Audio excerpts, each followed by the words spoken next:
Bonjour tout le monde. Alors je suis ravie de vous accueillir cet après-midi au sein du Musée des civilisations noires dans le salon de littérature féminine.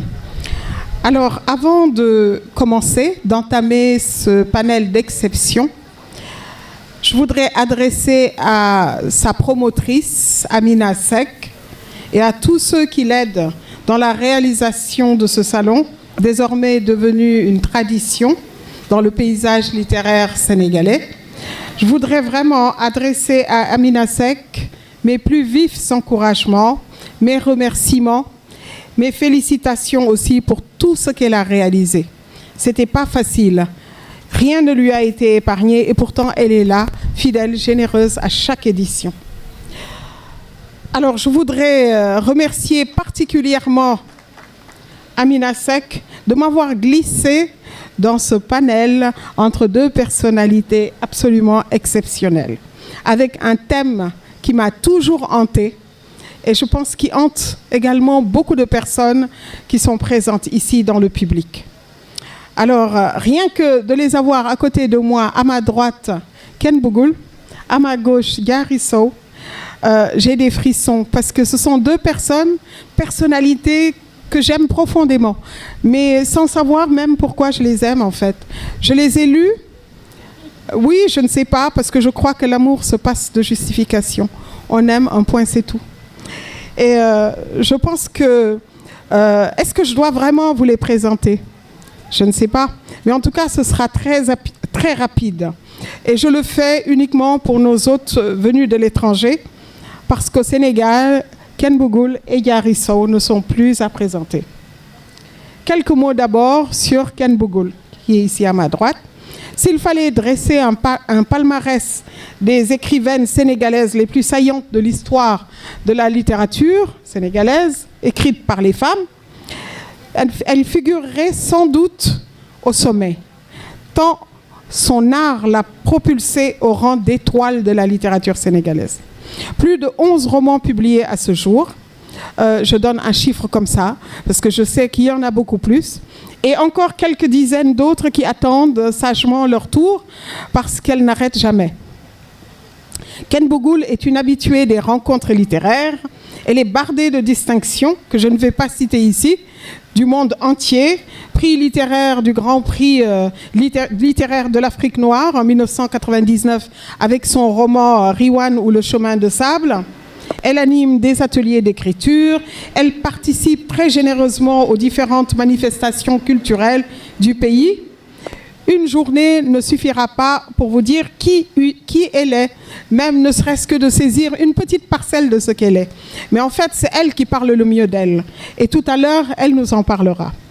Puisque le thème qui nous occupe aujourd'hui, quête identitaire, va nous plonger au cœur de sa vie.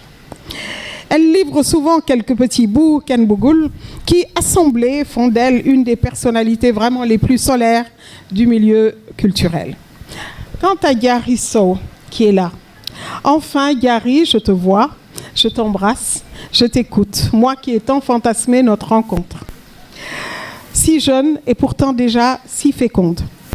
Élue meilleure élève du Sénégal en 2018-2019, constamment fourrée dans ses livres et dans ses études, elle intègre après son bac le prestigieux lycée Louis-le-Grand, qu'ont fréquenté, entre autres, avant elle, Léopold Sédar Senghor, Aimé Césaire, Georges Pompidou, excusez du peu. Quelques présidents de la République et quelques personnalités comme Aimé Césaire. Elle en sort brillamment en intégrant le top des grandes écoles françaises, une école de très haut niveau, l'école centrale de Paris, qui forme ingénieurs, dirigeants d'entreprises, cadres supérieurs, managers, experts. Diary cultive l'excellence à tous les niveaux. 2 romans déjà publiés, probablement beaucoup d'autres à venir. Sous le visage d'un ange, en 2019, Je pars, en 2021. D'aucuns y voient quelques signes autobiographiques, bien que la mention roman figure en couverture. J'ai appris, cher Diary, que tu avais créé un blog destiné aux jeunes étudiants, aux lycéens, aux collégiens, afin de les aider à mieux réussir leurs études en mettant à leur disposition des méthodologies pour atteindre leurs objectifs, des conseils pour gérer leur temps et leur stress, des méthodes pour préparer des examens, en s'organisant, en planifiant ses révisions. J'ai jeté un coup d'œil curieux et ce que j'y ai trouvé, franchement, ça m'a beaucoup plu. Gary, je pense que ton blog devrait être largement partagé. Il apprend, entre autres, comment rebondir, comment se remettre d'un échec, comment retrouver la motivation. Je ne peux pas tout énumérer, mais ton blog est une mine de renseignements pour les apprenants. Cher Ken Bougoul, cher Gary, nous sommes donc réunis cet après-midi pour un moment de partage unique autour d'un thème qui traverse les âges et les histoires personnelles. Quête identitaire à la croisée des générations. Si, de manière superficielle, plusieurs générations vous séparent, nous séparent, en revanche, à travers vos écrits, on sent une profonde sensibilité qui vous est commune, une liberté de ton, une authenticité qui ne souffre pas le doute. Toutes les deux, vous allez dialoguer par-delà vos histoires personnelles pour tisser avec nous, avec le public, une histoire collective.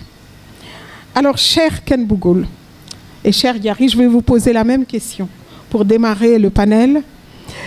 Quelle est la perception que vous avez de votre ou de vos identités? Puisque le thème nous parle de la quête identitaire et une traversée générationnelle. Alors, quelle perception vous avez de votre ou de vos identités si elles sont multiples?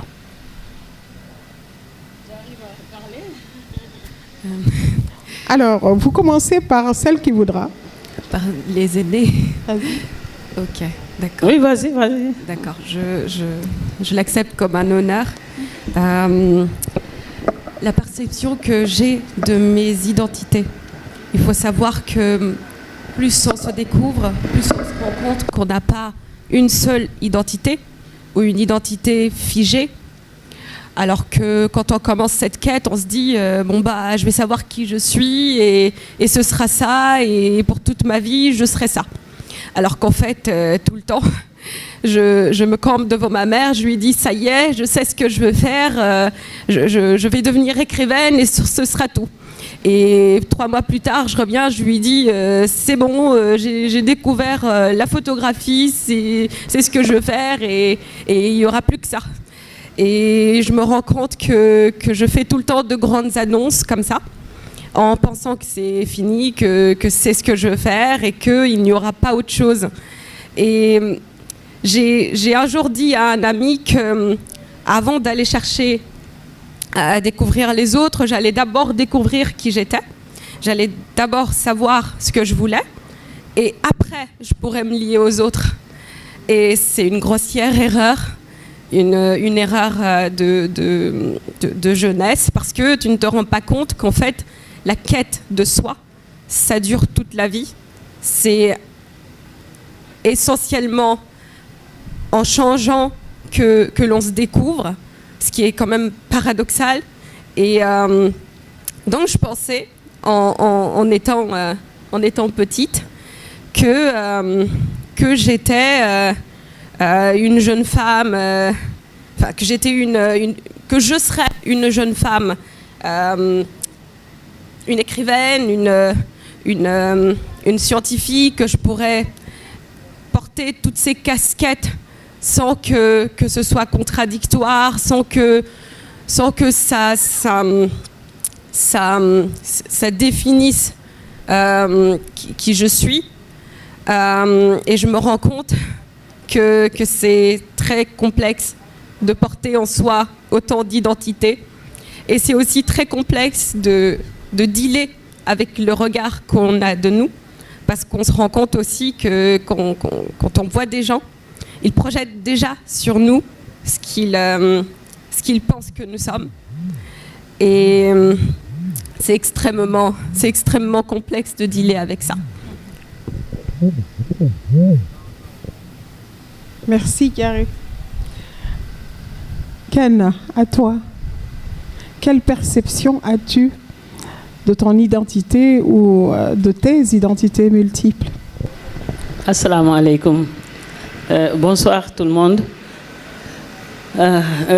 Merci à Amina, merci à l'association Les Interculturels, merci à tout le monde. Je suis très contente qu'elle ait dit que c'est très compliqué, que c'est très complexe, et que l'identité c'est une quête, c'est une construction, c'est exactement comme ça. Je peux être sa grand-mère, mais j'en suis même là. Je suis toujours dans la quête identitaire. Tout récemment, lors du festival de cinéma de femmes à Toubab Dialaw, on nous avait demandé, pendant les ateliers d'écriture, de soumettre des textes. Et moi, le texte que j'avais écrit, qui était sur le genre, comme ce matin, on a beaucoup parlé de genre, en français, gender en anglais, et que peut-être gender en anglais et genre en français, c'est pas pareil, parce que pour dire genre homme, femme, féminin, etc. Et là, j'ai soulevé un autre genre, c'est le genre neutre. Je crois qu'il y a un journal de la place qui a repris, parce que Rama Saladien, je crois qu'elle avait publié ça sur YouTube, et il y a un journal de la place qui a... qu'est-ce que c'est encore ce genre nouveau, qui est un genre neutre. Mais là, c'est pour parler de genre et de gender. Et là, on parle de quête identitaire. Ça dit que, en ce qui me concerne, je n'ai pas eu d'héritage. C'est là toujours que je rejoins un peu, modestie à part, le philosophe Derrida, qui remettait en question la question de l'héritage. Parce que l'héritage te construit quelque chose. Tu es le fils de tel, on t'a éduqué comme ça, tu as été comme ça, tu as grandi dans cette maison avec ta famille, voici les échelles de valeurs dans cette famille, voici la religion, etc. Donc l'enfant grandit, évolue, naît dans ça et fonctionne avec ça. Et moi, je n'ai pas eu d'héritage et j'ai refusé l'héritage. C'est-à-dire l'héritage est de droit, presque, à la limite. On dit si tu es né de tel et tel, donc tu as hérité, parce que génétiquement, on peut dire il y a les gènes de père, mère, etc. Tu as été élevé le sein de la mère, des odeurs, un environnement qui te conditionne plus ou moins, consciemment ou inconsciemment. C'est pour ça que quand les gens voyagent, je me rappelle, même pas voyager, quand j'ai quitté mon village dans le Ndoukoumane, je suis venue au camp Claudel. Quand les gens partaient pendant les vacances, les filles disaient « Oh là là, maman va me préparer ça ». Alors que moi, j'avais les odeurs des Mbahalou Saloum, du Ndoukoumane, là, les Guédi Tambadjang, tu vois. Moi, c'était ces odeurs de Mbahalou Saloum, mais ce n'était pas des poulets yassa, machin, les tchèps de Dakar, pour les gens de Dakar. Donc, rien que cette odeur du Ndoukoumane, d'arachide, conditionne déjà. Donc, ayant refusé l'héritage, parce que ayant pris conscience d'être, que j'étais quelque chose, que j'étais en vie, je n'ai pas trouvé un environnement autour de moi, ni peut-être génétique, mais ça on n'en a pas conscience, il faut aller voir le médecin spécialisé, mais je n'ai pas eu un héritage affectif, émotionnel, de socialisation ou de filiation, de père, de mère, de tante, de frère, de sœur, tout ça qui constitue, qui fabrique, qui constitue. Moi, c'est le néant, quoi, c'est le vide. Et donc, de ce vide, très jeune, je devais construire quelque chose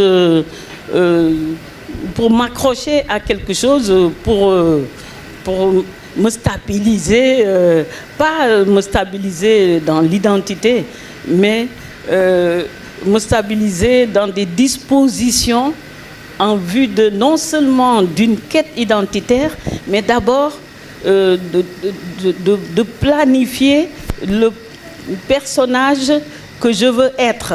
C'est-à-dire, j'avais besoin de me poser pour fabriquer le personnage, ce que je voulais être. C'était un projet de fabrication d'un individu. Donc il n'avait aucune attache, aucune émotion, aucun sentiment. Jusqu'à présent, je dis aux gens que je les aime bien, mais c'est au moment où je leur dis ça, mais je ne suis pas quelqu'un de sentimental gratuitement comme ça, non. J'ai des émotions par contre. Même ma foi en Dieu est plus émotionnelle que conditionnée par autre chose. Je suis émue. Quand je te vois, je suis émue comment Dieu t'a créé avec des yeux, un nez comme ça m'émeut. Les plantes m'émeuvent, la lumière m'émeut. C'est l'émotion, mais pas des sentiments d'amour, non, je ne ressens pas ça, mais de l'émotion. Je suis émue par les gens, émue par ce que j'entends, ce que je vois. Donc, il fallait que j'entrevoie qu'est-ce que je veux être, comme l'a dit Diarra, qui elle voulait être. Mais il fallait que je fabrique une entité. Et cette entité n'avait pas de genre, entre guillemets. Ce n'était ni une entité femme, ni une entité homme. Donc, ce n'était pas du tout dans mes trucs, ni quelqu'un qui croit ou qui ne croit pas, ou quelqu'un qui aime ça ou qui n'aime pas ça. Mais je voulais créer l'entité et à partir de ce moment-là, commencer à le sculpter, à le travailler pour me fabriquer ce personnage que je voulais. Maintenant, quand j'en arrive à l'identité, pour qu'on puisse m'identifier par rapport à quelque chose, elle est née ici, elle est née ça. Ça, c'est bien après que ça m'est venu et ça a commencé, comme elle a dit tout à l'heure, l'identité, c'est une construction, c'est une dynamique perpétuelle, permanente. Et par rapport même, j'étais pas consciente de la couleur de ma peau et c'est quand j'étais face à des gens qui m'en ont fait prendre conscience et que ça m'avait un peu secoué, qu'on pouvait identifier quelqu'un, classer quelqu'un, hiérarchiser à la limite à cause d'une couleur de peau. Ça, pour moi, ça a été un choc. Et j'ai pas voulu accepter ça. Donc, j'ai déconstruit cette identité par rapport aux origines. Donc, si moi, je me retrouve dans des situations de racisme ou de rejet par rapport à ma peau, je n'utilise pas la couleur comme que ça justifie, etc. Donc, il faut que je démonte que si la personne ne m'aime pas, ce n'est pas par rapport à la couleur de ma peau, c'est un comportement qui a induit le lien avec la couleur de ma peau, etc. Et il en était, donc j'ai déconstruit ça. C'est comme d'être une femme. C'est quand j'étais confrontée à des rapports où être une femme signifiait quelque chose, mais dans un sens tellement négatif d'objectisation, ou d'exotisation ou d'érotisation, etc. Là, j'ai refusé.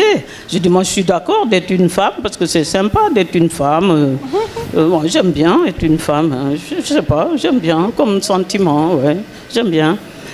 Mais pas dans le sens d'objectisation, d'érotisation, etc. Donc, il fallait que je déconstruise, que je ne sois pas identifiée parce que je suis une femme.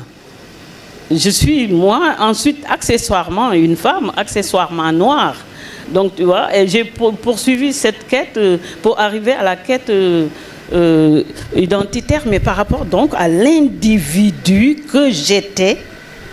Et à partir de maintenant, de dire l'individu que je suis, maintenant par rapport aux expériences de la vie, à la lecture, à la maturation, et chaque jour au quotidien, la construction de cette identité individuelle se poursuit. Et jusqu'à aujourd'hui, tout à l'heure, il y a un ex-mari là, parce qu'il m'a trahi pour aller épouser une jeune fille de 18 ans. Je lui disais qu'il faut éviter les acquis, parce que les acquis, c'est toujours réducteur. Oui, moi, je suis ça, je suis ça, je suis ça. Je trouve que dès qu'on arrive à dire j'ai ça, je suis ça, je suis ça, j'ai atteint ce niveau-là, c'est qu'alors là, franchement, on n'a rien compris, parce que c'est tellement réducteur. Donc, je suis toujours dans cette dynamique de construction qui me permet de dire que chaque jour, je suis un nouveau moi-même. Wow, c'est beau. Alors, Diary, Ken Bougoul a parlé d'héritage et de déconstruction. De quoi as-tu hérité? Et as-tu besoin de déconstruire pour reconstruire autre chose? Je crois qu'on a tous, à un moment donné, besoin de questionner l'environnement dans lequel on est né. On a besoin de regarder les gens avec qui on vit et de se demander si on a vraiment envie d'être comme ils veulent qu'on soit. Je suis née dans une famille très traditionnelle. On a toujours été très religieux, beaucoup d'attentes, énormément. Et quand on est une femme dans un milieu traditionnel, on attend de nous, avant même qu'on naisse, qu'on soit d'une certaine façon. On attend de nous qu'on s'habille d'une certaine façon, qu'on parle d'une certaine façon, qu'on marche, qu'on s'assoive d'une certaine façon. Il y a des règles pour tout. Et si on ne correspond pas à une seule de ces choses-là, on se sent comme une anomalie. Donc je me suis toujours sentie en décalage dans mon environnement naturel, familial. Je me suis toujours sentie presque étrangère aux femmes auxquelles on voulait que je m'identifie. Et j'avais l'impression que je ne voulais pas être ces femmes-là. Je regardais, c'est dur à dire, mais je regardais mes tantes, je regardais ma grand-mère et je me disais, je veux être différente, je ne veux pas être comme ça. Et c'est tragique parce que l'identité se forge tout d'abord au berceau. Ce sont les gens qui sont dans notre entourage auxquels on s'identifie. On s'identifie comme une femme, on s'identifie comme une femme sénégalaise. Donc il faut regarder les femmes sénégalaises, il faut les voir se comporter d'une certaine façon et se dire je suis censée suivre cette trace, je suis censée être comme ceci, comme cela, parce que les femmes autour de moi veulent que je le sois. C'est ce qu'elles ont défini et c'est ce qui est défini par la société, c'est ce qui est attendu de moi. Et on crie en soi, on crie parce que ce n'est pas ce qu'on veut pour nous et ce n'est pas ce qu'on rêve dans notre intimité, ce n'est pas ce qu'on écrit, parce qu'on écrit à un moment donné, parce qu'on ne peut pas dire, on ne peut pas le dire aux femmes qu'on côtoie, on ne peut pas leur dire, c'est blessant d'entendre sa fille dire « Maman, je ne veux pas être comme toi, je ne veux pas être comme ça, et je ne veux pas, je n'accepte pas ce que tu m'imposes, et je veux être différente. » C'est extrêmement difficile d'entendre ça en tant que mère. Et donc j'ai grandi dans ce milieu-là, j'ai grandi dans cette famille où il fallait que je trouve d'autres moyens d'expression, où l'héritage est colossal, parce que on va te raconter l'histoire de telle grand-mère qui, à 13 ans ou 15 ans, a été mariée, qui a été consentante. Mais que vaut le consentement à 15 ans? Je me le demande.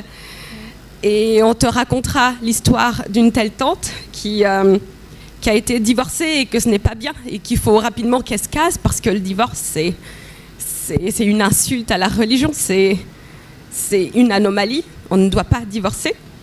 On te racontera l'histoire d'une sœur qui parce qu'elle a été violentée, n'est plus bonne à marier parce qu'elle a perdu sa virginité. Ça y est, c'est mort, c'est presque un déchet. On ne le dira pas comme ça, mais c'est perceptible dans les mots, c'est perceptible dans les propos. Et c'est extrêmement difficile de prendre tout ça et se dire c'est mon héritage, c'est ce que je dois incarner, c'est ce que je dois être, et de se sentir en décalage avec tout ça. Et même si on se sent en décalage, il faut bien se construire, il faut bien qu'on soit quelque chose. Mais par quoi remplacer tout ça? Par quoi remplacer un héritage avec lequel on ne se sent pas en adhésion? Comment remplacer en essayant de ne pas rejeter, Comment remplacer en n'acceptant pas qu'on nous traite d'occidentalisés? Comment remplacer en évitant les étiquettes? Et ça se fait en cherchant d'autres modèles. Donc j'ai cherché d'autres modèles. Mes modèles, c'était des femmes que je trouvais dans les livres, c'était des femmes que je regardais à l'écran, c'était des femmes auxquelles je m'identifiais, des femmes indépendantes qui sont autour de nous, qui sont parfois jugées, qui sont parfois pas comprises, qui refusent, qui n'acceptent pas qu'on leur impose des choses auxquelles elles n'adhèrent pas et avec lesquelles elles ne se sentent pas en adéquation. Donc j'ai regardé cette tante qui, parce que son mari était violent, est partie. Je l'ai observée et je me suis dit que je voulais être comme cette femme-là. J'ai regardé cette femme qui se faisait battre, cette amie de ma mère, qui se faisait battre par un mari violent et dont on disait qu'elle aimait ça, que de toute façon, elle avait presque un talent pour provoquer la violence de son homme. Et je me suis dit que je ne voulais pas de ça. Donc c'est en cherchant à identifier comme ça autour de moi des modèles que j'ai finalement réussi à trouver quelque chose qui pouvait aller avec ce que je voulais. Et ce n'était toujours pas suffisant parce qu'on a l'impression à chaque fois de ne pas être ce qu'on veut et de ne pas faire ce qu'il faut. Et c'est très très difficile. On se construit comme ça et on se rend compte que notre identité se résume aussi à des étiquettes. Parce que pour nous définir, les gens ils diront sénégalaise, ils diront étudiante, ils diront jeune fille noire, ils lanceront des mots, ils lanceront la vingtaine, ils lanceront que des étiquettes avec lesquelles tu ne te sens pas forcément en adéquation. Et donc on se cherche. On se demande si on est vraiment ça, si on est vraiment cette succession de mots que les gens utilisent pour nous définir. Étudiante sénégalaise. Et on rencontre des gens, on essaye aussi de se définir par rapport à eux.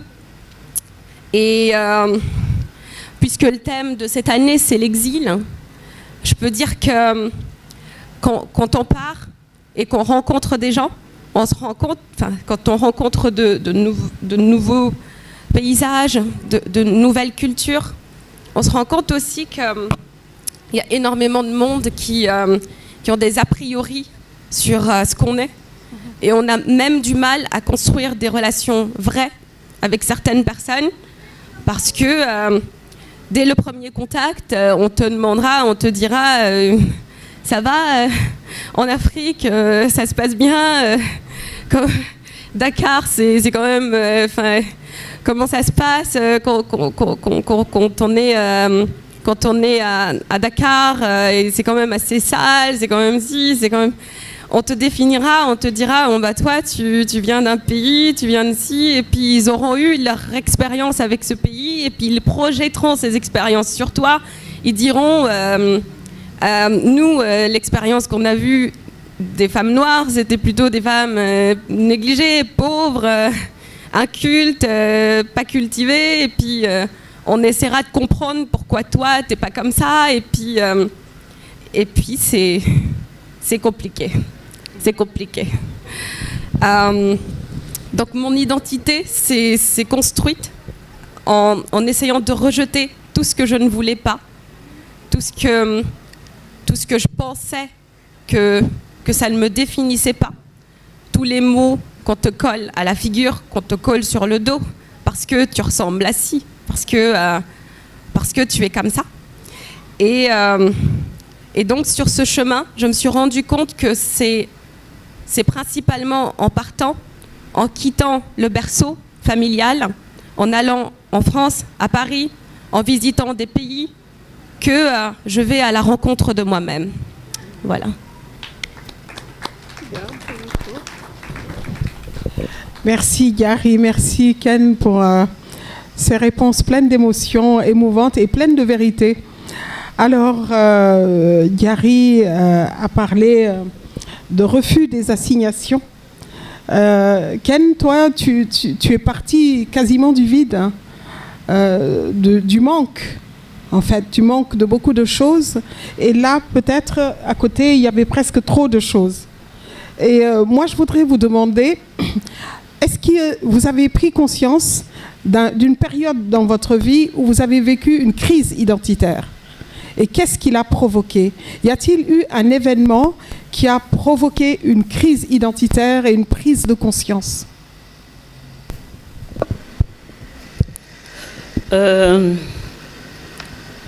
Je peux citer peut-être, c'était très tôt, parce que j'étais très petite. Oui, je reproche toujours aux gens de ne pas mettre le micro près de la bouche. Et j'en fais autant, c'est terrible, hein. On ne peut pas changer le monde, il faut d'abord commencer par soi-même. C'est-à-dire que moi, c'est très tôt. Un choc, le départ de la mère, la souffrance, traumatisme, anéantissement de toute velléité d'une existence normale, dans la normalité, déjà, rupture totale.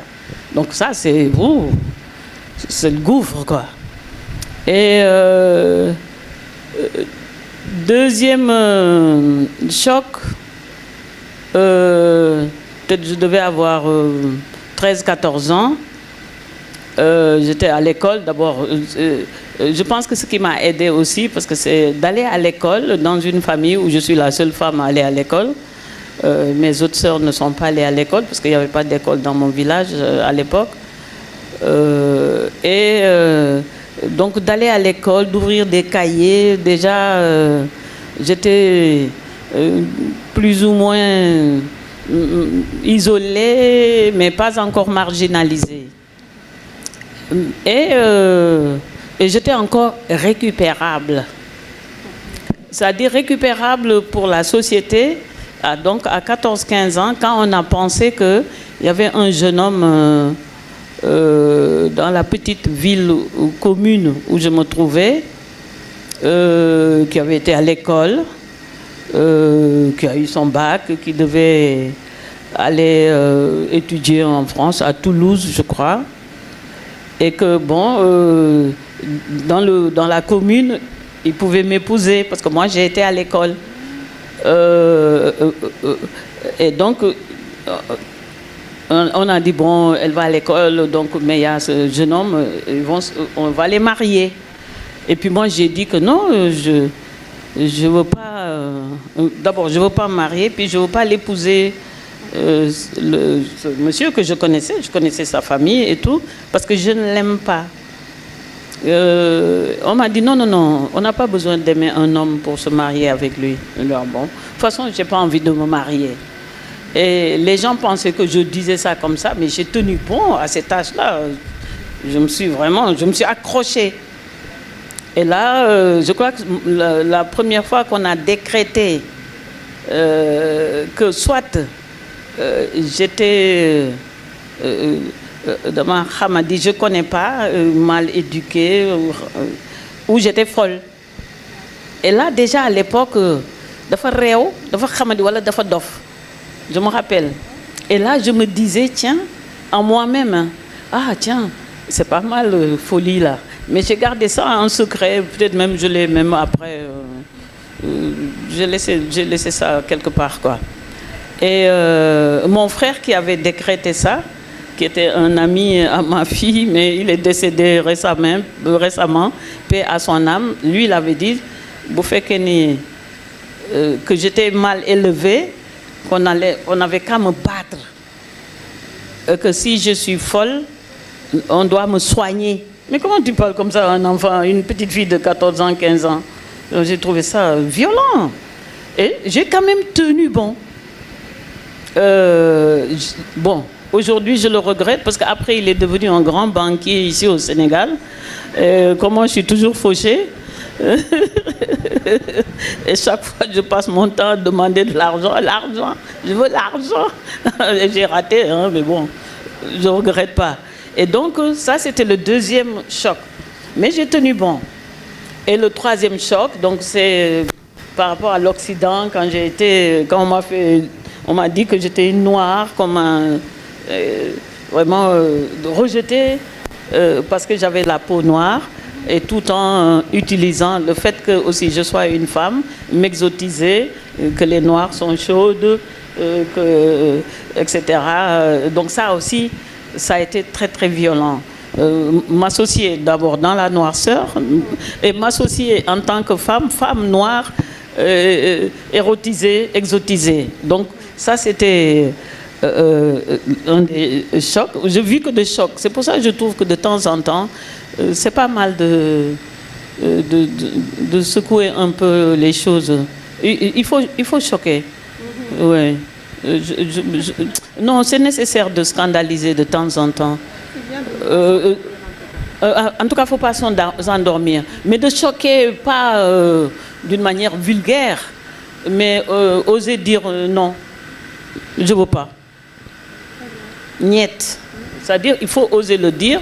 Et tout à l'heure, il y a une de mes copines qui a dit avec difficulté le mot merde. Et moi, je dis non, il faut le dire avec aisance. Il faut savoir dire merde, avec classe même. Hein? Mais merde, c'est très important. C'est-à-dire, ça permet de... On pense que c'est vulgaire, non. Je t'ai dit, Ken, que je suis en train de préparer depuis très longtemps un merde gigantesque que je vais aller dire après, mais avec beaucoup d'élégance. M-E-R-D-E. Voilà. M-E-R-D-E. Donc le professeur est en train de faire le bas à bas de mon merde. Bravo professeur, courage. On va lui redonner ses lettres de noblesse. Donc ce sont c'est différent. Et ça, je n'échappe pas ça encore aujourd'hui. Parce qu'aujourd'hui, on me reproche à mon âge que je vive seule, que je devrais avoir un taco, que c'est pas bien que je n'habite pas avec ma fille dans le même appartement. Pourquoi elle habite là, moi j'habite là, que c'est pas bien. Tous les jours, que c'est pas bien de rester seule, que j'ai besoin d'un référent moral. Bon, il n'ose plus me dire celui qui va m'amener au paradis, parce que j'ai déconstruit le paradis, qu'il n'existait pas. Et donc, mais jusqu'à présent, je subis encore de mon mode de vie. Donc tous les jours, quelque chose me choque, et tous les jours, ça me permet de consolider ce que je suis et de poursuivre ma démarche vers la liberté totale. Donc c'est très important donc, de subir des traumatismes, des chocs, et que si, hier on parlait de religion, dans toutes les religions, en tout cas abrahamiques, enfin, judaïsme, christianisme, islam, on dit toujours que si tu restes 3 mois sans choc, crée-toi un choc. Soit tu restes toute la journée sans manger, ou tu le fais 2 jours, soit tu ouvres ton armoire, tu prends quelque chose que tu aimes tellement cette chose, mais tu la prends, tu la donnes à quelqu'un, à un inconnu, pour te choquer. Parce que donc on a besoin d'être choqué pour pouvoir aller de l'avant et avoir aussi pouvoir aller de l'avant. Ça c'est une preuve de courage. Et tout à l'heure Mademoiselle Diary disait que elle tenait bon parce qu'elle voyait des choses. Elle voulait pas être comme les femmes qu'elle voyait, mais elle appréciait aussi celles qui pouvaient dire non, qui faisaient, et que ça aussi, ça permet aussi, ça contribue à la formation, à la construction.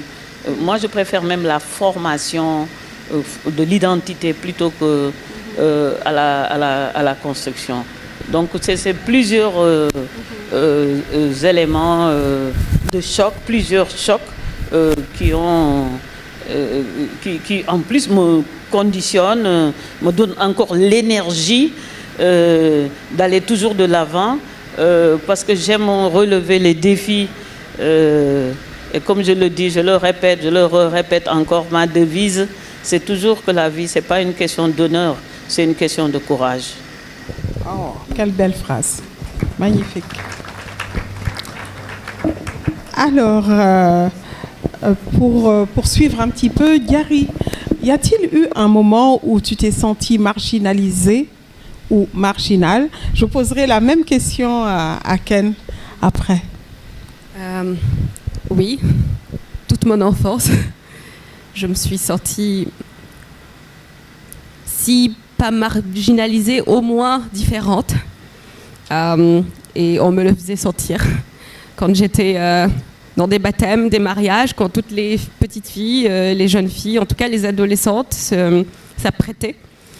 Moi, je me mettais dans mon petit coin. Je trouvais qu'il y avait trop de bruit parce que je voulais me concentrer et lire mes livres. Et on me demandait si j'étais pas un tout petit peu folle. Donc oui, je me suis toujours sentie un peu marginale, mais peut-être volontairement aussi, parce que je recherchais justement ça, je recherchais la solitude, parce que j'avais l'impression que ce n'était que dans la solitude que j'étais réellement moi-même.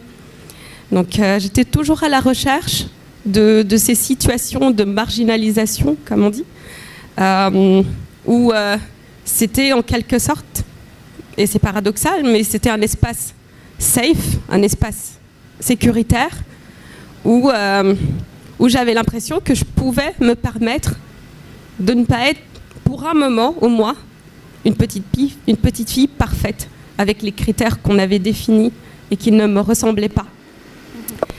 Et oui, j'ai aussi été marginalisée à un moment donné parce que j'ai osé faire quelque chose que les jeunes filles ne sont pas censées faire. On n'est pas censé sortir des chemins battus. En tout cas, quand on se retrouve dans une situation qu'on dit privilégiée, on ne doit pas cracher dessus pour quelque raison que ce soit, et surtout pas pour sa santé mentale, et surtout pas pour ses propres aspirations. Ce ne sont pas de bonnes raisons, ni des raisons suffisantes pour dire non, pour dire stop, ça suffit. Je vais aller m'isoler un instant, je vais aller réfléchir parce que j'ai l'impression que ça va trop vite. Et surtout, j'ai l'impression que je ne vais pas là où je veux être. Et surtout, je suis à la poursuite de quelqu'un d'autre. Je ne suis pas à la poursuite de moi-même. Je suis à la poursuite de la jeune fille que ma mère, elle veut que je sois. Je suis à la poursuite de la jeune fille qu'on a toujours attendu de moi que je sois. Et à ce moment-là, on se rend compte qu'on est totalement hors du chemin qu'on devrait emprunter. Et quand on ose faire ça, c'est beaucoup trop d'audace, c'est limite insultant. Et donc oui, ça a choqué. Et pendant un moment, j'ai eu l'impression que plein de monde autour de moi ne comprenait pas. Et surtout ne pouvait pas concevoir ce geste et ne pouvait pas concevoir que j'ai eu à un moment donné besoin de faire ça. La marginalisation, je ne le vis pas comme une tare. Ça m'a fait peur. Ça m'a fait peur à un moment donné parce que je ne connaissais pas cette situation. J'avais toujours été dans la situation inverse. Justement, on m'érigeait au rang de modèle parce que j'avais de bonnes notes en classe, parce que je ne bavardais pas. Je ne parlais pas trop fort. Et quand je saluais un homme, une femme plus âgée, je faisais la courbette. Et c'était ça qui était valorisé et qui faisait de moi une petite fille et une jeune femme plus tard modèle. Ça a été très difficile de descendre de ce piédestal que mes proches et mon entourage avaient érigé pour moi, parce que justement, je m'étais toujours conformée à ça. Et quand c'est arrivé, ça a été un choc, une véritable crise identitaire, puisqu'on en parlait tout à l'heure. Oui. Donc, ça m'a fait me questionner et ça m'a fait aussi m'interroger sur ce que je voulais réellement.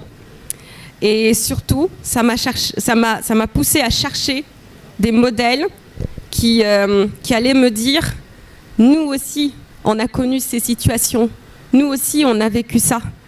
Et n'aie pas peur d'affirmer ce que tu veux être. Et ces modèles, et c'était des écrivaines, c'était des femmes autour de moi, c'était Ken Bougoul avec ses romans. Et quand elle les écrivait, elle n'imaginait pas qu'elle était en train de communiquer avec le futur. Elle a réussi à communiquer avec moi dans ma solitude personnelle. Ken Bougoul a été là. Elle a été une consolation, alors même qu'elle n'était pas là. Elle a réussi à transcender la barrière de la distance, du temps. Pendant qu'elle vivait tout ça, elle l'a écrit. Et c'était une façon de laisser une trace et de dire aux jeunes filles du futur, de me dire à moi, persévère, fais entendre ta voix et tout ira bien.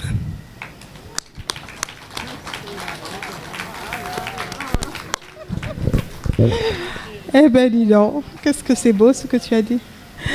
Alors, oui, Ken Bougoul, folie, marginalité, faut-il en passer par là pour affirmer sa liberté? Pour être soi, tout simplement. Est-ce qu'il faut passer par la marginalité, une bonne dose de folie, une petite dose d'inconscience pour arriver à s'affirmer? Ça, c'est un excellent cocktail. Ouais, il faut faire un cocktail de folie, de marginalité, d'oser, vraiment, c'est ça le cocktail qu'il faut pour booster. Voilà, ça c'est mieux que l'autre gingembre au citronnelle et xorompolé. Il faut qu'on crée ce cocktail-là. Pour nous tous, on en a besoin pour nous booster un peu, pour qu'on puisse oser. Oui, moi je pense que elle a dit tout à l'heure, les espaces de marginalité, quand on est isolé, rejeté, traité que c'est la folie, que cette personne est folle, n'est pas normale, ça arrange aussi la société. Parce que le meilleur moyen de justifier le rejet ou d'accepter que l'autre n'accepte pas de se mettre dans les normes, de rentrer dans les normes, d'être normal, on dit c'est parce que la personne est folle. Donc ça les excuse. Oui, et je rappelle toujours ce film vraiment qu'il faut repasser. C'est le Kodou de Ababakar Samb Maharam sur un scénario de Annette Mbaye Derneville. Excellent. La fille a dit non, ils l'ont battue, tabassée, elle dit niet. Maintenant, comment justifier à la société qu'elle leur a tenu tête? Ils l'ont enchaînée à un arbre. Et quand les gens rentrent, Anna Kodou, elle est sous l'arbre avec ses chaînes. Mais elle, c'est parce qu'elle a dit non. Mais comment justifier qu'elle nous a dit non? La société, la famille ne peut pas accepter ça. Donc on l'a enchaîné. C'est un film remarquable. Et c'est un scénario écrit par Madame Annette Mbaye Derneville. Vraiment bravo à cette femme-là. Elle a tant fait pour nous toutes. Vraiment extraordinaire. Et donc la marginalité, c'est en fait c'est un espace de liberté.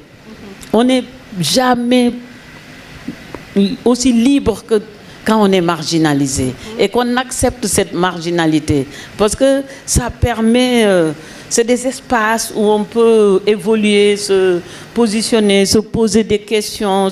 En fait, c'est un espace de liberté. Ça ne mène pas à la liberté, parce que ça n'existe pas la liberté. C'est une dynamique perpétuelle, éternelle. Mais ça prépare. Parce que dans la marginalité, parce qu'avant d'accepter la marginalité comme espace de liberté, j'ai tenté, quand j'ai été isolée, rejetée et traitée de folle, de rester dans les périphéries. Vous savez, les périphéries, on n'est ni dedans ni dehors. Donc j'ai essayé quand même, par politesse et toujours par élégance, et j'ajoute par intelligence, de tanguer un peu, d'être à la périphérie. Mais quand ça vient que d'un seul côté, si on ne fait pas attention, on peut sombrer. Donc j'ai dit, c'est un jeu dangereux de rester à la périphérie. Je préfère demeurer dans la marginalité, parce que c'est l'espace où je peux, de liberté, où je peux continuer à me questionner, à déconstruire des choses, à faire un travail sur moi, en développant des auto-narratifs de moi-même. C'est-à-dire, je me construisais mes propres narratifs. Et comme si c'était des projets, des objectifs que je dois atteindre. Donc j'ai fait la gestion de moi-même dans la marginalité. Ça m'a permis de me prendre en charge et de me gérer. C'est pour ça que tous ces espaces de folie, de liberté, de rejet sont des espaces vraiment propices pour quelqu'un qui veut être autre chose que ce qu'on a voulu, que l'héritier. Voilà. Quand on ne veut plus être l'héritier, il faut aller se réfugier dans la folie ou dans la marginalité.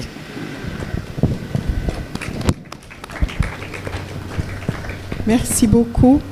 Alors, pendant plusieurs années, l'une comme l'autre, vous avez été en Europe, en France.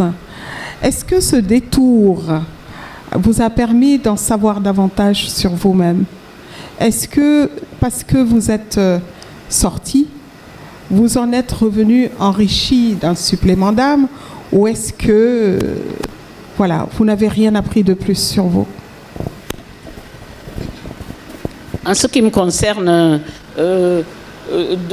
d'aller en Europe, ce n'était pas un détour. Parce que moi, je suis née pendant la période coloniale. J'ai été à l'école coloniale où j'avais appris énormément de choses. Mon isolement, ma marginalité jeune, je lisais beaucoup.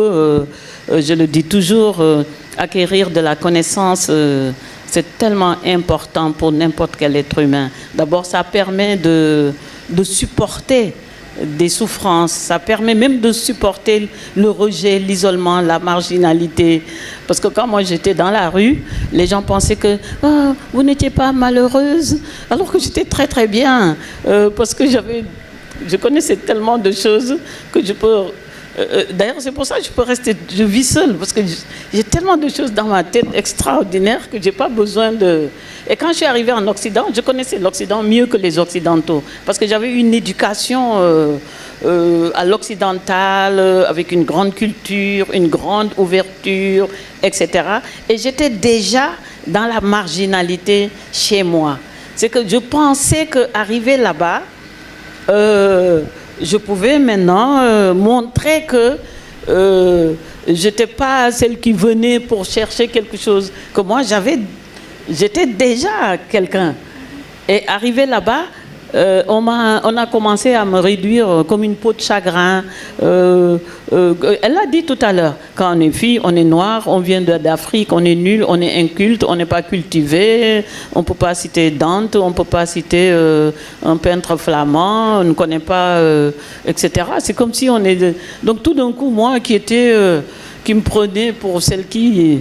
Madame c'est tout, cultivée, je me disais, là-bas, ça va couler comme de source. Et là, tout d'un coup, de mon comme ça, ma bouche grande ouverte, là, on m'a refermé le clapet pour me laisser de quoi respirer. Réduit en tant que femme, en tant que noire, venant d'Afrique, etc.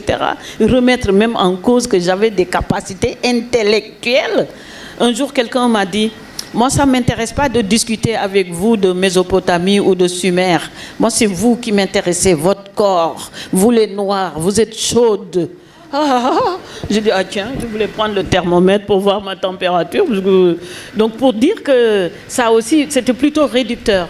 Donc, et là, c'est ce traumatisme qui m'a permis maintenant, peut-être même, d'accepter, d'intégrer, mais de ne pas m'en servir comme justificatif, d'être noire, d'être une femme, et parce que j'ai été confrontée au déni d'un être humain qui pouvait être aussi noir et être aussi une femme.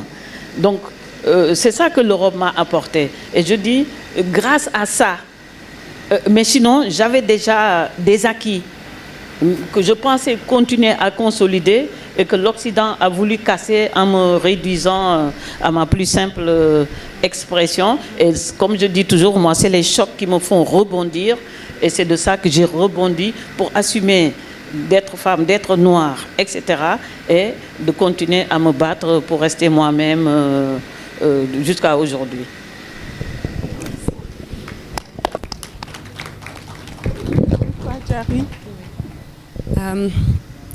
Quand je suis arrivée en France, j'étais très très loin aussi de me douter qu'on allait me regarder d'abord, avant toute interaction comme une femme noire, et qu'ils avaient déjà une idée très arrêtée de ce que je serais et de ce que j'allais dire, indépendamment de ce que j'avais à dire. Donc oui, j'ai vécu ça et je me suis rendu compte que les interactions avec les gens ne sont pas pures. Quand je rencontre une personne, ce n'est pas une relation vierge qui commence. Ce n'est pas un papier, dénué d'écriture. C'est un océan de stéréotypes, de clichés qui arrivent avant tout. Et rares sont les personnes qui vous voient dans votre globalité. Et on questionnera effectivement vos connaissances et on se demandera si vous avez réellement les compétences pour faire ce que vous faites. Quels que soient vos diplômes, vous êtes toujours en train de prouver. Déjà, les femmes en Occident ont des problèmes. Si en plus on est noir, alors là, c'est le comble. Donc oui, c'est énormément de défis. Mais ce qui est sûr, c'est que l'exil, ce n'est pas un exil forcé, c'est un exil plus économique qu'autre chose. Mais dès l'instant qu'il y a exil, il y a quête identitaire. Parce que pour moi, quand on est en mouvement, on va découvrir quelque chose de nous-mêmes qu'on ne savait pas. En tout cas, qu'on n'aurait pas pu découvrir si on était resté là où on est. Donc, quand je suis allée en France, à Paris, pour étudier, je me suis découverte autrement, parce que je me suis découverte dans le regard des autres. Et ça m'a poussée à questionner aussi la place des femmes noires dans la société. Ça m'a poussée à chercher au fond de moi-même. Ça m'a poussée à trouver des réponses. Et on se rend compte aussi qu'on ne veut pas être tout ce que les gens ont décidé, parce qu'on ne veut pas être cette femme noire disponible sexuellement pour tout le monde. On ne peut pas être cette femme qu'ils croient sensuelle et qu'ils appellent avec qui vont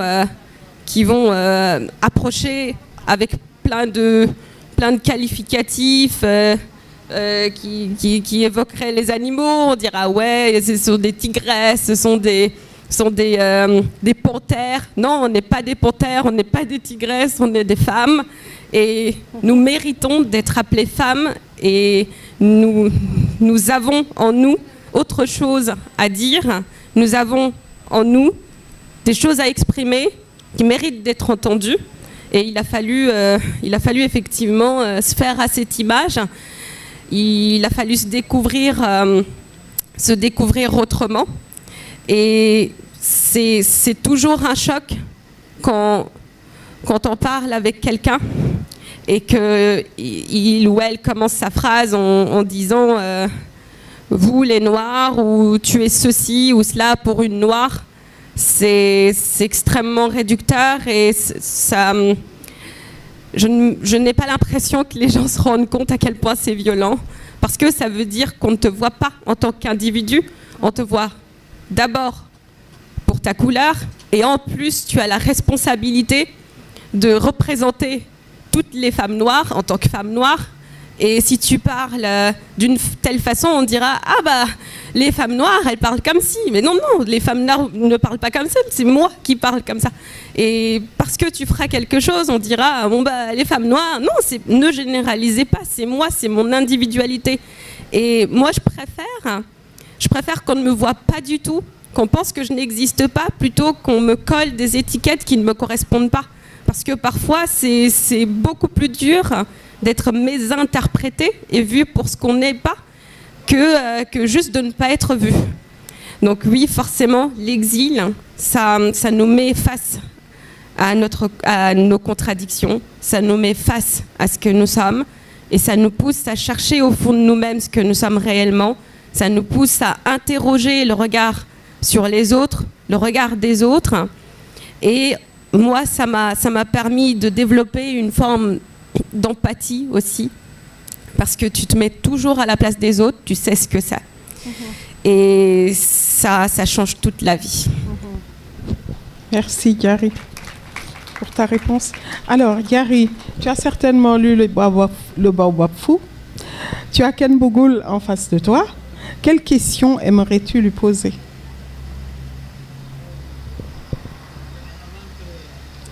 Alors oui, avant. Oui. Répondre ne me pose une question qui va peut-être me déstabiliser. Non, elle ne va pas. Rien ne me déstabilise. En fait, je voulais dire que dans l'exil, parce qu'elle a parlé d'empathie, je voulais dire que aussi, quel que soit ce qu'on a vécu dans les origines, parce qu'on ne peut pas renier. Tout à l'heure, je parlais de Malem Hodar. Je suis née dans la chambre de ma mère, sur la natte, comparé à ma fille qui est née dans une clinique à Brazzaville. Je crois que même il y avait le climatiseur.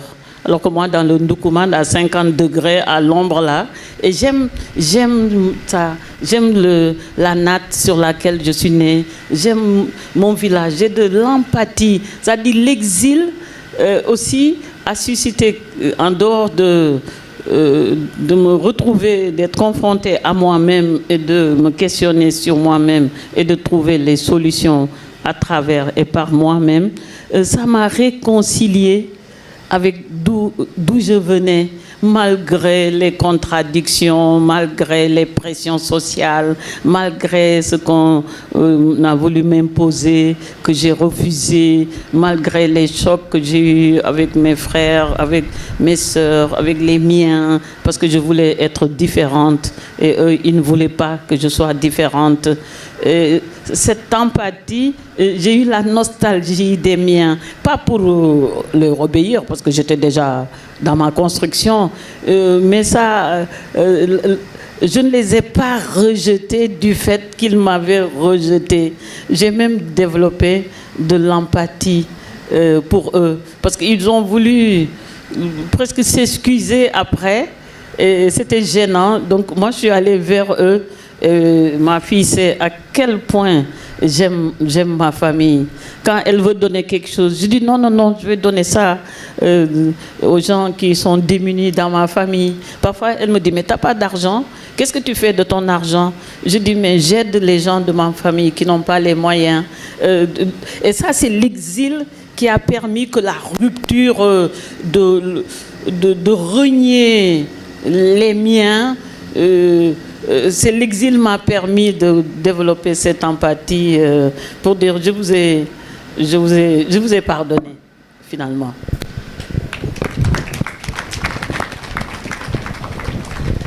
Alors, oui, la question de Gary avant qu'on ne passe aux questions du public et aux contributions du public. Le Baobab Fou a inspiré énormément de jeunes filles.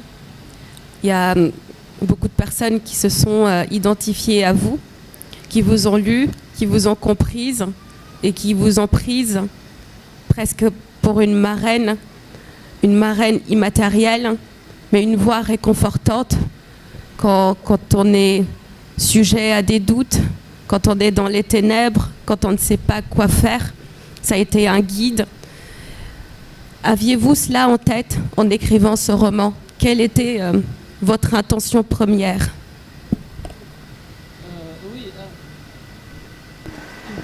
En fait, en écrivant le Baobab Fou dans la rue, à 95% dans la rue, les 5% entre l'île de Gorée et la communauté une communauté dans laquelle j'évoluais à Ouagouniaï.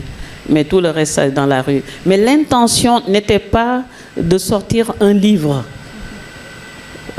C'était une écriture, une démarche clinique d'auto-réparation. Hier, ou ce matin, ou hier, on a parlé de réparation. Mais pour moi, la réparation, ce n'est pas comme une réparation matérielle, c'est comme une thérapie. Mais de réparation thérapeutique, de se réparer, vraiment de se...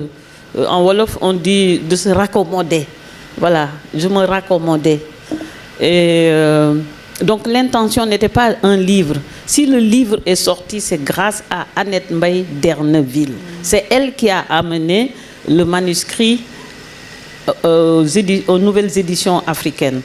Moi, je lui avais remis une partie du manuscrit que j'avais mise au propre à son fils Ousmane William Mbaye, Willy, et j'ai pris un papier. J'ai dit, bonjour Tata Annette, est-ce que tu peux lire ceci pour ma mère qui ne sait pas lire? C'est-à-dire que, je parlais tout à l'heure de l'empathie d'avoir vécu à l'étranger, ce que ça a créé comme empathie vis-à-vis des miens. Cette femme à qui j'en ai tant voulu, jusqu'à 33 ans, de m'avoir laissé à Malé-Modar et de partir, je lui en avais tellement voulu. Après, j'avais même de la pitié pour elle. C'est pour ça que j'ai écrit De l'autre côté du regard quand elle est décédée. Et je lui dis de lui lire ça, comme si Tata Annette, elle a 20 ans ou 21 ans de plus que moi, hein, pas plus. Hein.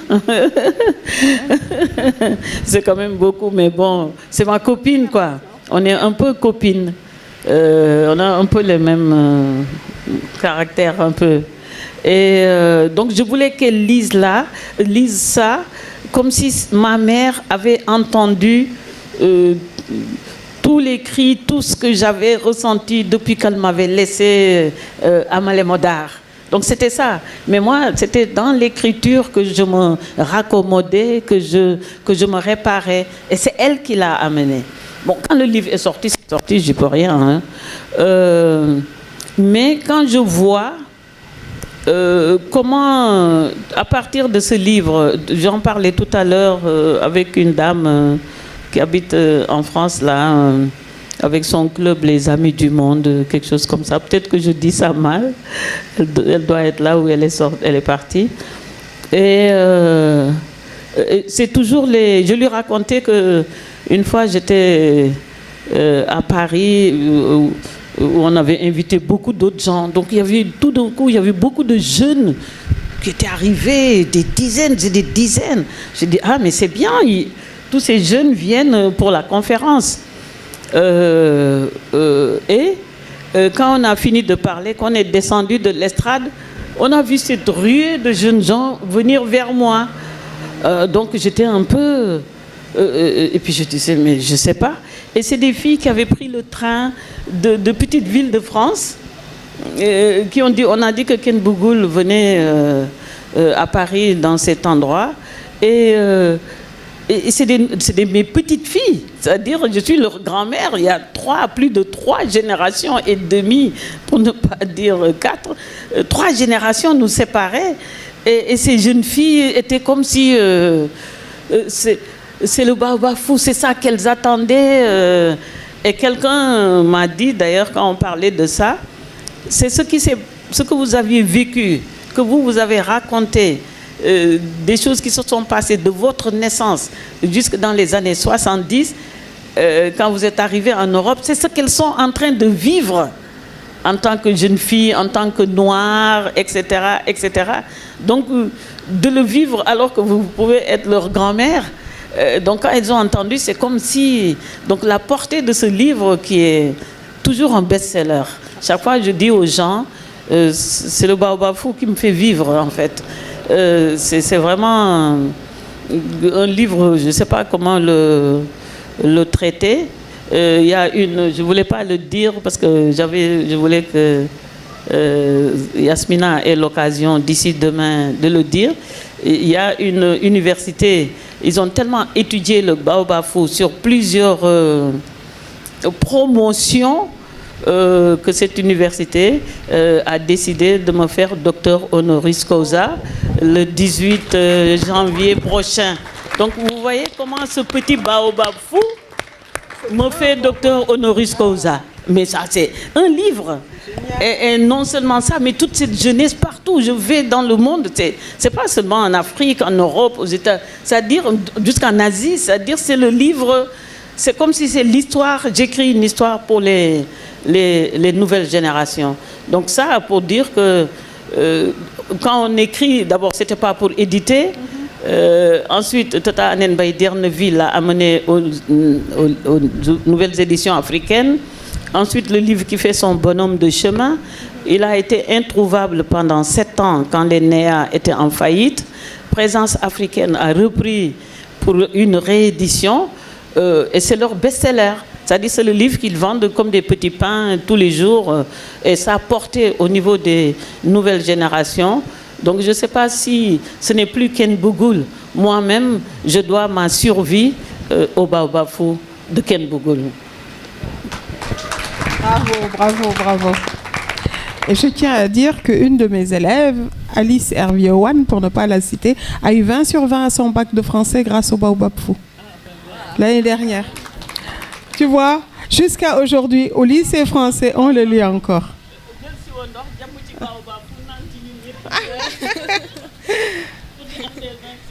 Alors, le micro est ouvert au public.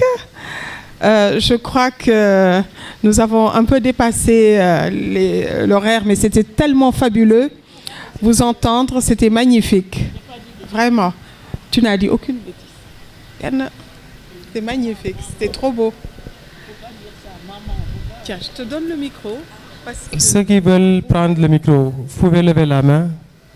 Volonté de s'écarter des stéréotypes et des normes, mais en tout cas, toutes deux tellement inspirantes que moi qui suis entre les deux générations, je me retrouve en tout cas en vous deux, en chacune d'entre vous.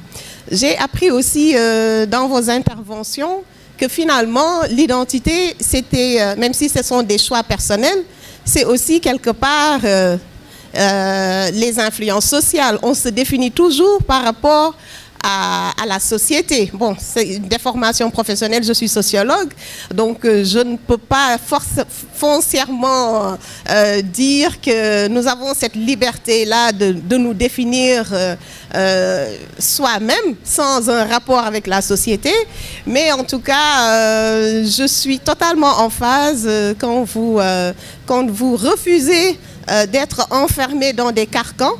Et quand vous décidez de jouer de votre intellectualité pour vous définir et pour dire finalement aux gens, voilà qui je ne suis pas, pour que les gens sachent par votre comportement et par vos écrits ou autres, par vos paroles, voilà qui je suis. En tout cas, merci, c'était juste pour vous remercier. Merci aussi à la modératrice. Comment est-ce que de génération en génération, elle, sa maman, sa grand-mère et tout ça, elle se transmettait de la douleur elle se transmettait les traumas, toutes les choses difficiles mais non dites en fait qu'elles ont traînées et qui continuent en fait d'avoir un effet sur elles-mêmes, sur leur équilibre et qui était quand même assez dévastateur, dont elles n'ont pu plus ou moins essayer de se défaire qu'en abordant en fait le sujet réellement. Est-ce que aujourd'hui, pour toi, maman mariée, tout surtout, comment est-ce qu'on rompt avec cette chaîne-là en tant que femme où il y a un fardeau? Il y a un fardeau qu'on reçoit, qu'on hérite, qu'on continue de transmettre aux générations qui viennent. Comment est-ce qu'on dit non à tout ça et qu'on se remet sur de nouvelles bases pour avoir un meilleur équilibre? Diary, si tu veux y répondre aussi. Merci en tout cas de nous avoir autant emportés et pour ta belle modération aussi, Fatima. Merci.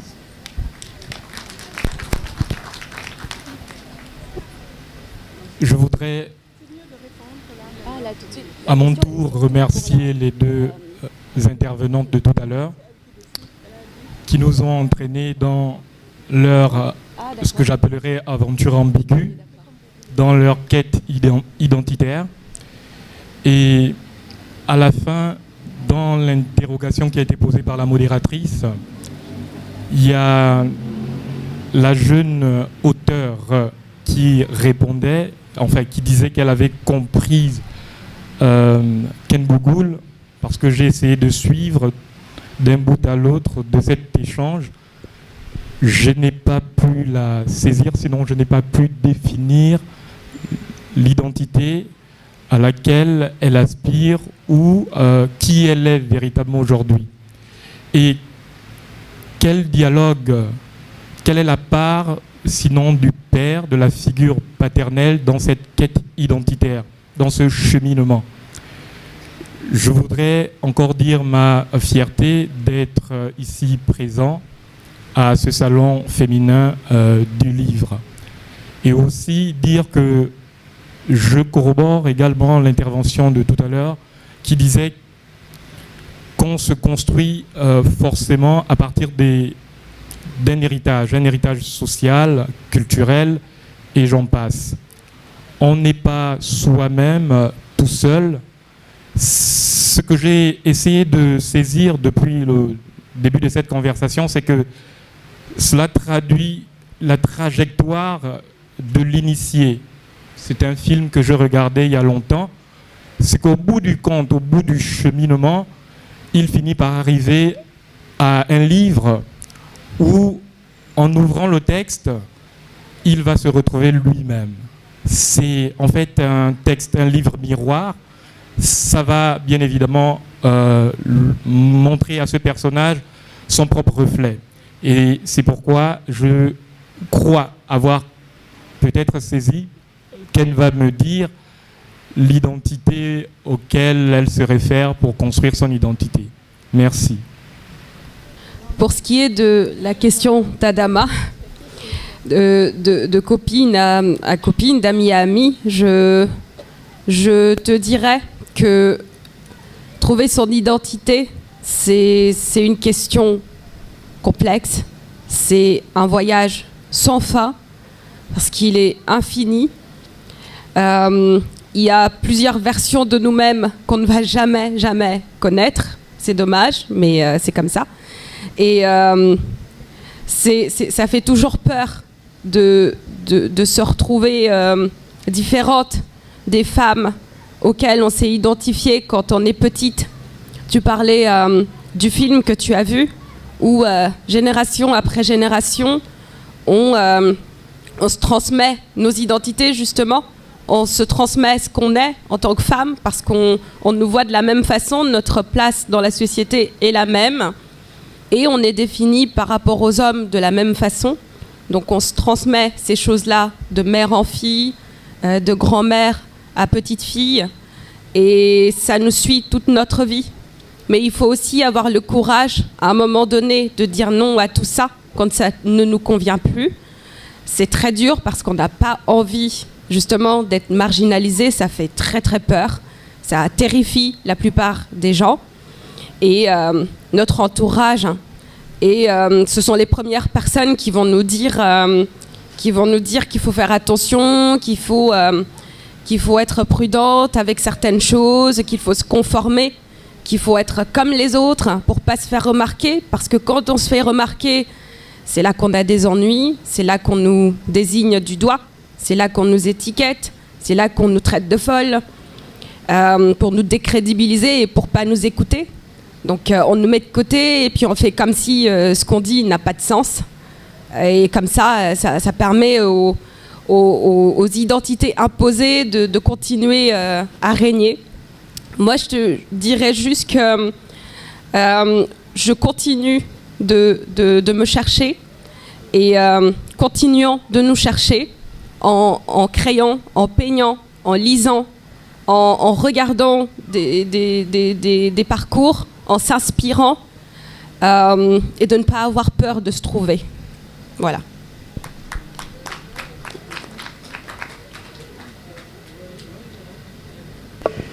Elle a tout dit, mais je voulais revenir sur la question de l'héritage. C'est-à-dire, on dit que on ne peut pas...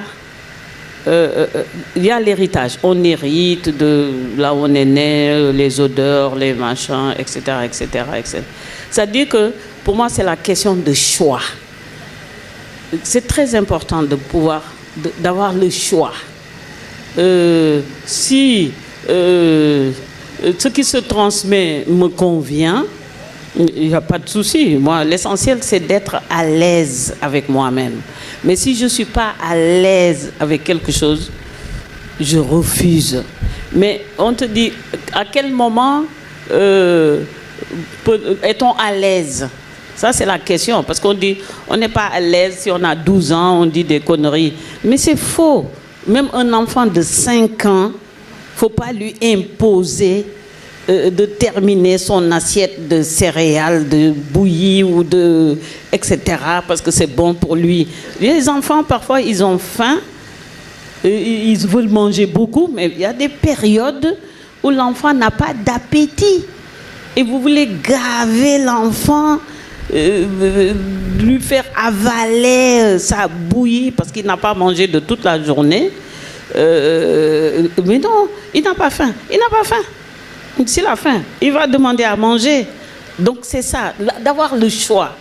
Qu'on laisse aux gens d'avoir le choix. D'accepter un héritage comme de ne pas l'accepter. C'est ça, de ne pas accepter l'héritage si on n'a pas envie. Mais si on veut, donc c'est ça, laisser ce choix. C'est là que commence la liberté. D'avoir le choix. Si quelqu'un accepte... je sais pas, moi je connais des gens, je le suis même un peu d'une manière peut-être métaphysique, je ne veux pas dire intellectuellement, mais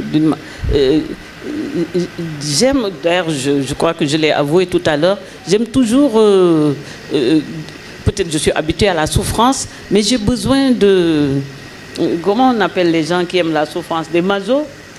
Oui, je suis un peu maso, en fait. Parce que mais si je suis maso, mais pourquoi on va dire, mais c'est pas bien, mais ça me plaît, j'ai besoin de... je me brûle même parfois, hein. Je prends quelque chose de chaud, sentir la chaleur qui me transperce le corps, et puis je laisse la chose là, aïe. Ah, c'est chaud. Mais j'avais besoin que cette chaleur me brûle à l'intérieur. Mais j'aime ça.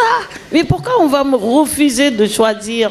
C'est ça le problème. C'est la question du choix. De laisser la liberté à quelqu'un de choisir. Je veux ou je ne veux pas. Donc, parce que c'est là, si on dit je veux pas de mon héritage, mais j'en veux pas. Parce que je ne veux pas être comme ça, je veux être différente. La différence ne doit pas exclure du groupe.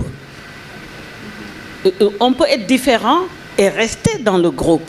Mais il faut que le groupe soit disposé et disponible à la vie en commun avec la différence. Mais le monde se fait dans la diversité. Il faut des différences. C'est que nos sociétés ont fait des groupes clonés où il y a le pater, la mater, enfin, c'est-à-dire c'est hiérarchisé, mais tout le reste du groupe n'a même plus droit à jeu.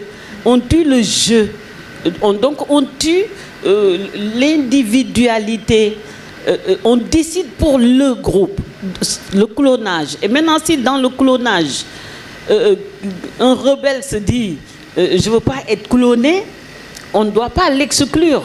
Ce sont des exceptions qui confirment les règles.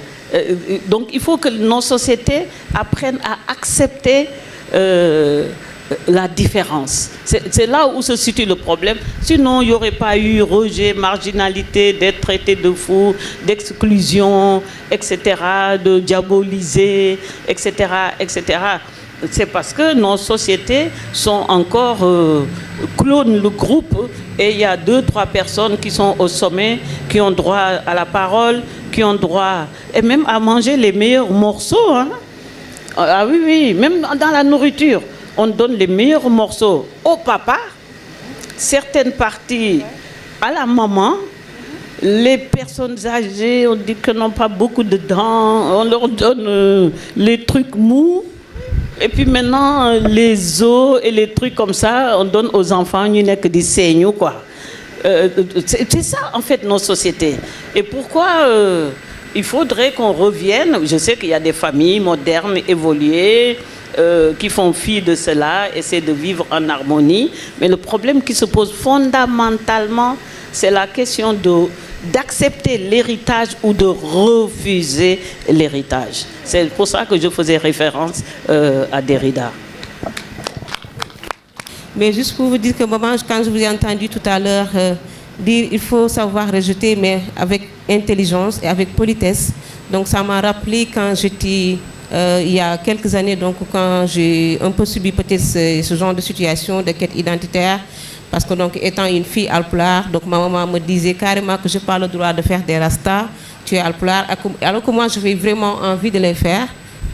Et elle s'y opposait carrément en me disant non, tu ne les fais pas, j'ai une fois fait, j'ai enlevé, j'ai encore fait, elle m'a demandé d'enlever.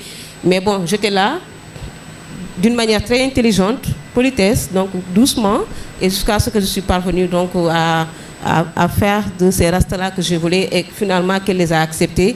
Et donc je me suis rendu compte que peut-être que si j'avais fait un tiraillement entre elle et moi, donc je serais la perdante parce qu'après tout c'est une parent. Et donc nous sommes dans une société où on nous oblige donc de respecter donc les parents. Quand une maman ou bien un papa te dit de faire ceci, même si tu n'as pas envie de le faire, il y a une manière quand même de procéder, une stratégie qu'il faut mettre en place pour pouvoir peut-être subvenir à tes fins. Et donc j'en suis arrivée. Et donc je vous remercie de vous avoir entendu parler de ça. Donc ça me permet encore une fois de consolider également donc cette expérience que j'ai eu à vivre donc quelques années, donc des années, je ne sais pas, 2 ans ou 3 ans, 4 ans en arrière. Merci beaucoup Diary. Donc c'est un honneur vraiment de te voir aujourd'hui, de te rencontrer après avoir discuté plusieurs mois dans Miss Littérature. On aimerait bien te recevoir dedans, mais bon, malheureusement, et peut-être on espère dans les prochaines éditions, Inch'Allah. Merci beaucoup. C'était juste une contribution, la question elle a été déjà répondue. Merci Salamata. Merci. Donc je me définis comme quelqu'un qui fait la promotion du livre. Donc voilà, je suis une amoureuse du livre, c'est ma vie. C'est aussi mon métier en même temps. Alors, pour le thème d'aujourd'hui, la quête d'identité, qui on est, moi, je suis l'aînée d'une famille où mon papa voulait un garçon. Et donc, après 2, 3, il s'est dit, attends, je vais l'élever comme un garçon. Et donc, j'ai été élevée comme un garçon, je prenais les décisions, j'étais celle qui gérait les factures, je connaissais son salaire. Et donc, je m'étais forgé cette mentalité d'être une femme, homme. Je dirigeais tout et je pensais que mon identité s'arrêtait là. Mais le soir de mon mariage, tout a basculé. Et mon père, celui qui m'a inculqué ces valeurs-là, a été le premier à me dire « Viens, il faut qu'on parle. Aujourd'hui, tu es une femme mariée et tu n'es plus la fille aînée de cette famille-là. Aujourd'hui, quelqu'un va prendre les décisions à ta place et il faudra que tu t'alignes à cela. » Je lui dis, mais là, ce sera compliqué. Et s'il a tort, je vais devoir accepter. Il me dit, c'est le mariage. Ses sœurs, la même chose. Et même mes cousins m'appellent pour me dire, ah, la femme intellectuelle que tu étais avant, s'arrête ici. Aujourd'hui, tu vas écouter dans ton mariage et on sait que quand il y aura un souci, ce sera de ta faute. Donc, ma question est la suivante. Est-ce que l'identité est ce que la société nous donne ou bien ce que l'on renvoie à la société ou c'est réellement quelque chose qui nous appartient? Et cette question est aussi valable pour toutes les deux. Allez, merci beaucoup. Est-ce que ça marche? Oui, oui, ça marche. Je vous laisse répondre aux questions avant le dernier tour de table ou vous voulez juste conclure? Moi, je conclus. Je n'ai pas retenu les questions. Alors... Mais la dame qui a parlé tout à l'heure, qui est devenue... qui a changé de fonction, de rôle, là, le jour de son mariage. Ah non, tu n'es plus la forme homme, l'homme que j'avais. Maintenant, c'est un homme qui va te dominer. C'est cruel, hein? C'est cruel. Les papas sont cruels, hein?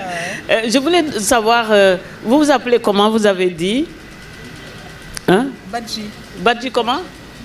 Oulé. Non, mais parce que le jour où je suivais l'investiture de l'Assemblée, il y a une dame qui s'appelait Ousmane Sonko. Et tout le monde a dit, ah, c'est pour faire Sonko. Il dit, non. Quand je suis née, Pastef n'existait pas. Moi, je suis de la Casamance, mon père s'appelle, je ne sais pas quoi, Sonko. Mais dans ma famille, il ne faisait que des filles et mon père voulait un garçon. Et que dans sa communauté en Casamance, comme il ne faisait que des filles, il voulait un garçon, il a eu une fille et il l'a appelée Ousmane. Elle a dit que c'est une tradition dans cette communauté en Casamance. Donc, il ne fallait pas t'appeler Ouley, il fallait t'appeler Ibrahima Badji. Comme ça, tu allais rester un homme tout le temps plutôt que de s'appeler Ouley. On te donne le rôle d'un homme et le jour de ton mariage, ton papa te dit, bon, maintenant, tu ne décides plus comme tu décidais dans la maison. Maintenant, quelqu'un est au-dessus de toi et doit te commander. Donc, tu diras à ton papa que moi, j'ai dit qu'il est cruel, qu'on ne dit pas des choses comme ça le jour de son mariage à sa fille. Merci. Avec ça, je vous remercie. Attends, après moi, j'ai une petite dernière question.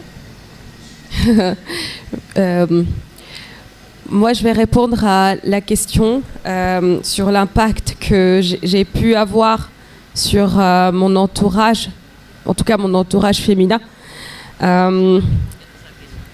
C'est sûr que ça a changé nos rapports que de voir que toute la société questionnait ou condamnait mon comportement. Et forcément, ça peut créer une relation assez ambiguë parce que en même temps, ces femmes m'aiment.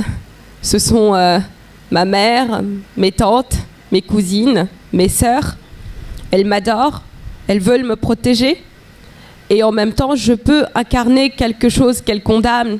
Je peux incarner quelque chose qu'elles ne veulent pas pour elles-mêmes.